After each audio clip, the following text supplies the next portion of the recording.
Niche marketing is most effective if you engross yourself in a topic area and build the reputation of an expert in all things associated to that niche.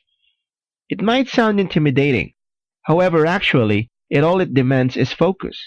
Everything you do in your business has to tie into everything else you do. It's about holding intent and purpose to intimately comprehend what you're doing and why.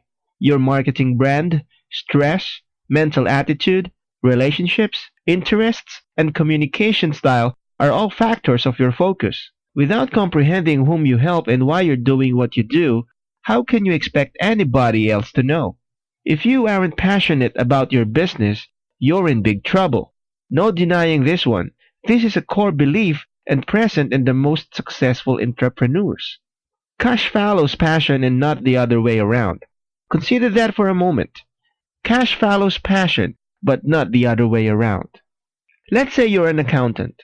However, let's suppose you truly don't like numbers, however, are making an excellent salary.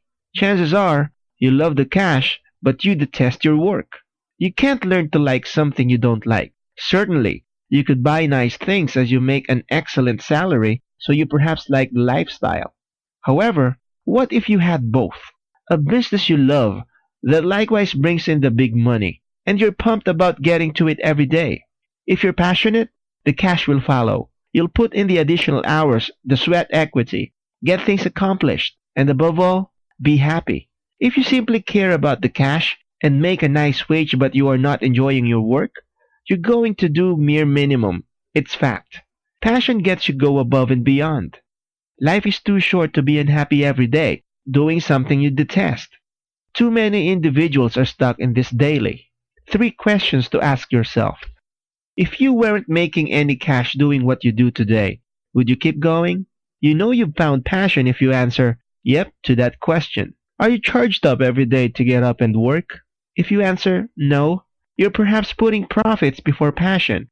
You don't wish to be that angry person who feels they never took a risk and did something they enjoy. If your work isn't done after the 9 to 5 or on a weekend, do you do it? If you answer, sure, you're going above and beyond and might be in your passion niche. Now recognize, naturally, you'll do a lot of humdrum things for your business. However, this is all part of the passion puzzle. But remember, it's a product of being so passionate about your business that you'll do whatever it takes to be successful. Next, we will look at starting your first blog.